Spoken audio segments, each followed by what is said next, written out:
জুলাই গণ অভ্যুত্থানে যারা আহত হয়েছিলেন 5ই আগস্টের পরে মূলত আমরা আমাদের কার্যক্রমের বর্ণনা দিতে চাই।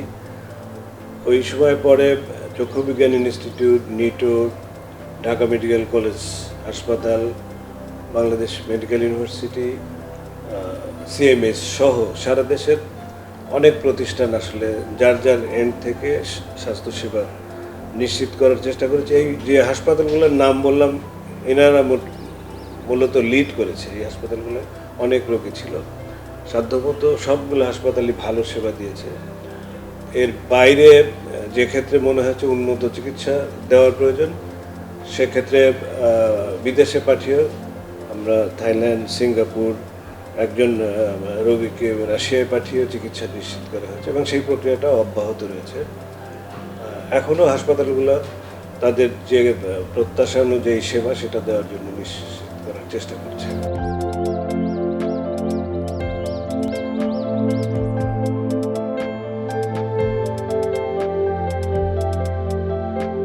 আমাদের অপারেশনের যে সংখ্যা, যতগুলো অপারেশন করতে হবে, চক্ষুবিজ্ঞান ইনস্টিটিউটের আসলে তাৎক্ষণিকভাবে সেই অপারেশন করার মতো অবস্থা তাদের নেই। তখন আমরা দেখলাম যে এনজিও ব্যুরোর এখানে একটা কাজ করার সুযোগ আছে। আমরা চক্ষুবিজ্ঞান ইনস্টিটিউট, নিটোর, বাংলাদেশ মেডিকেল ইউনিভার্সিটি, এই সরকারি প্রতিষ্ঠানগুলোর সাথে তখন আমরা ব্র্যাক, সিআরপি, আরও 2টা প্রতিষ্ঠান রয়েছে যারা ইস্পাহানি চক্ষু হাসপাতাল, তারপর আল্লুর চক্ষু হাসপাতাল, তাদেরকে আমরা ডাকি। ওইখানে ডেকে তাদের সহযোগিতা চাই এবং কীভাবে আমাদের এই অসুস্থ মানুষগুলোর ট্রিটমেন্ট প্রক্রিয়া দ্রুত শেষ করতে পারি। তখন বাংলাদেশ মেডিকেল ইউনিভার্সিটি তারা কিছু রোগী শেয়ার করে এবং ইস্পাহানি চক্ষু হাসপাতাল তারা একটা বড় অংশ আসলে এখানে কন্ট্রিবিউট করেছে। এইভাবে চোখের সমস্যাটা মোটামুটি নিরসনের চেষ্টা করা হয়।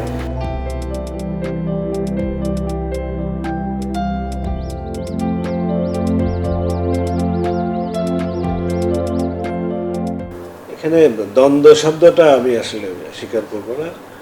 সেবা গ্রহীতা এবং সেবা প্রদানকারী, স্বাভাবিকভাবে সেবা গ্রহীতা তো কাঙ্ক্ষিত সেবা চায়, সেবা প্রদানকারীর এন্ড থেকে হয়তো কোনো কোনো জায়গায় অসন্তোষ থাকতে পারে, সেই জায়গায় কিছু গ্যাপ থাকতে পারে। সেই গ্যাপগুলা সময় মতো আসলে অ্যাড্রেস করা হয়েছে, অ্যাড্রেস করে তাদের যে কাঙ্ক্ষিত সেবা সেটা নিশ্চিত করার চেষ্টা করেছে। যেমন আমাদের নিটোর থেকে যখন একটা রোগী নিটোরের কাজ শেষ হয়ে যায়, তখন তাদের ব্র্যাকে যাওয়ার প্রয়োজন হয়, ব্র্যাক লিম্ফ সেন্টার যেটা, সেখানে যাওয়ার প্রয়োজন হয়।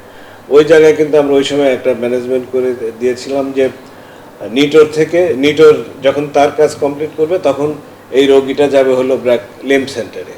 ব্র্যাক লিম্ফ সেন্টারের কাজ যখন শেষ হবে, পুনর্বাসন যে কার্যক্রমগুলো, ফিজিওথেরাপির যে কার্যক্রমগুলো, সেগুলো করার জন্য সিআরপি অথবা গণস্বাস্থ্যে যাবে।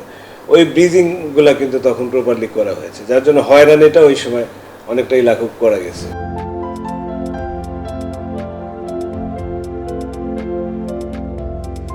চাপ পড়বে বলে আমি মনে করি না, কারণ আমরা যে মানুষটার কথা এখানে বলছি সেটা হলো আমাদের প্রবীণ জনগোষ্ঠী।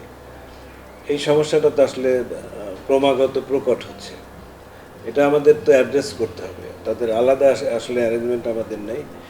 এই মুরব্বীরা কিন্তু কোনো না কোনো ওয়ার্ডে চিকিৎসাধীন আছে, হয়তো মেডিসিন ওয়ার্ডে আছে অথবা কার্ডিয়াক ওয়ার্ডে আছে।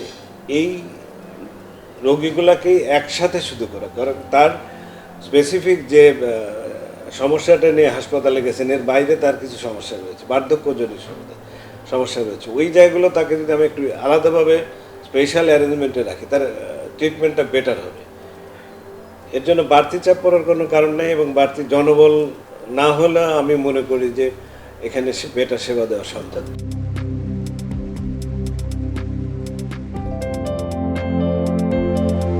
পদোন্নতির কষ্ট আসলে চিকিৎসকদের মধ্যে দীর্ঘদিনের এবং এটা সমাধানের জন্য আসলে আমরা উদ্যোগ নিয়েছি, কিন্তু 37,000 চিকিৎসকের যে শূন্য পদ, এই শূন্য পদ দিয়ে আসলে চিকিৎসককে পদোন্নতি দেওয়ার সুযোগ ছিল না।